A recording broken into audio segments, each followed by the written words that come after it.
รดเก็บมือละ50 USDT เนาะมื้อนี้ก็ถือว่าก้าวเข้าสู่อ่ามื้อที่4แล้วเนาะทุกคนเนาะมื้อที่5เนาะมื้อนี้เนาะเดี๋ยว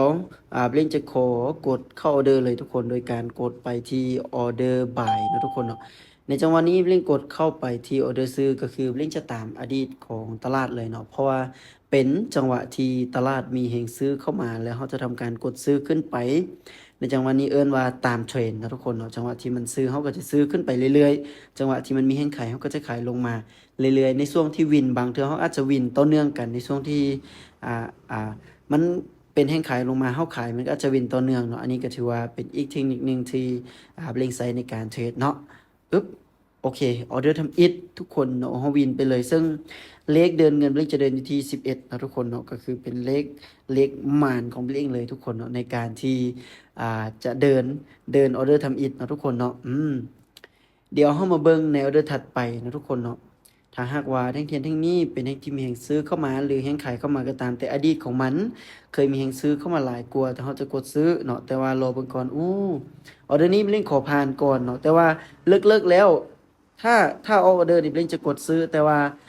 เกิดมีความระแวงว่าถ้าเขากดซื้อมันจะลงถ้าเขากดลงมันจะขึ้นฉะนั้นเขาต้องผ่านไปสำหรับออเดอร์นี้ทุกคนเนาะเดี๋ยวเร่งจะขออธิบายให้ทุกคนฟังนิดนึงเนาะคือการเทรดของเร่งเก็บ50 USDT เนี่ยเนาะทุกคนเนาะก็คือ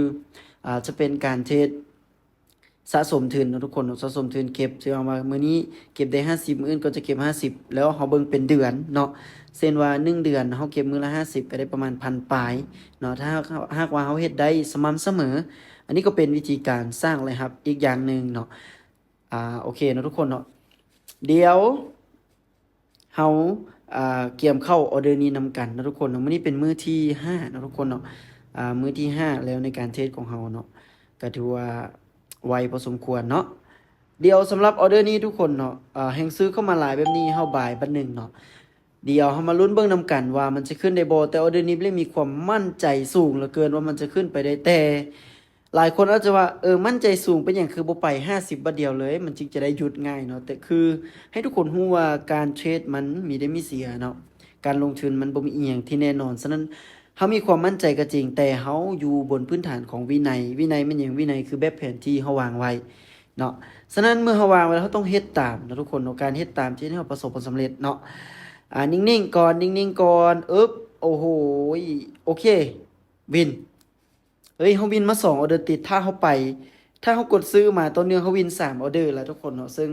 ออเดอร์ที่ผ่านมาเล่งก็ว่าถ้าไปจะกดซื้อมันก็ออกซื้อจริงๆแต่โดยพื้นฐานที่ว่าเขาบ่มีความมั่นใจเขาก็บ่ไปเนาะอ่าออเดอร์นี้ทุกคนเนาะทุกครั้งที่เล่งวินเล่งจะกลับมาเดินเงินเป็น11ทุกครั้งเนาะทุกคนเนาะเดี๋ยวเดือนนี้เล่งจะเข้าไปที่ออเดอร์บ่ายนะทุกคนเนาะ เพราะว่ายังคงมีความมั่นใจว่าแท่งเทียนแท่งนี้จะเป็นแท่งที่มีแห่งซื้อเข้ามาหลายนะทุกคนเนาะฉะนั้นเฮามารอลุ้นเบิ่งนำกันนะทุกคนเนาะว่าแท่งนี้จะวินบ่ซึ่งออเดอร์นี้ก็ถือว่าเป็นออเดอร์ที่มีความมั่นใจสูงเช่นกันเนาะออเดอร์นี้มั่นใจว่ามันจะขึ้นไปได้เพราะว่าแห่งซื้อเข้ามาโคตรหลายและยังคงขึ้นไปเรื่อยๆนะทุกคนเนาะฉะนั้นออเดอร์นี้มีความมั่นใจสูงแต่ก็ยังคงอยู่ในพื้นฐานของวินัยเส้นเดิมเส้นเคยเนาะ อ่าออเดอร์นี้วินบอโอเควินเนาะก็ถือว่าเฮาวินมา1 2 3ออเดอร์ติดแล้วทุกคนเนาะ3ออเดอร์ติดเนาะวินมาสำหรับการเทรดของเฮาในมื้อนี้เนาะอย่าลืมทุกครั้งที่วินแม่นปรับเงินมาเดินบนพื้นฐานคือเก่าเนาะทุกคนเนาะออเดอร์นี้ถ้าแห่งซื้อเข้ามาแบบนี้ถึงว่าจะน้อยจะหลายแต่อดีตเคยมีแห่งซื้อเข้ามาเฮาจะตามซื้อขึ้นไปบัตรหนึ่งเนาะทุกคนเนาะมา โอเคเนาะเขากดซื้อขึ้นไปเนาะทุกคนเนาะสำหรับจังหวะนี้เนาะแต่ว่าต้องมาลุ้นเบิ่งนำกันแต่ว่าออเดอร์นี้ก็ยังคงมีความมั่นใจคือเก่าว่ามันจะขึ้นไปได้เนาะแต่ว่าก็บ่มีอีหยังที่แน่นอนเนาะบางทีมันอาจจะลงมาบางทีก็อาจจะขึ้นไปตามที่เราวิเคราะห์แต่ว่าโดยรวมเขามีความมั่นใจสำหรับออเดอร์นี้นะทุกคนเนาะก็เลยว่ากดซื้อขึ้นไปเนาะถ้าวินออเดอร์นี้แมนเขาจะวินมาที่4ออเดอร์ติดนะทุกคนเนาะแล้ววินบอวินบอโอเควินนะทุกคนเนาะโอเคทุกคนเนาะถือว่าเฮาวินมาอยู่ที่4ออเดอร์ติดเนาะอีกออเดอร์หนึงเนาะอีกออเดอร์นี้เนาะถ้าวินปุ๊บจะเป็น5ออเดอร์ติดแล้วเฮาจะหยุดเลยนะทุกคนเนาะ ออเดอร์นี้นี่เป็นแห่งขายเข้ามาซึ่งก็ถือว่าบ่ค่อยมั่นใจปานใดเนาะทุกคนเนาะแต่ว่าเขาจะตามซื้อขึ้นไปอีกเพราะว่าเขาเคยวินมาเขาจะตามจนกลัวว่าเขาจะเสียเนาะโอเคไปเลยกดไปที่ออเดอร์บายเนาะทุกคนเนาะก็ถือว่ารอเบิ่งว่ามันจะ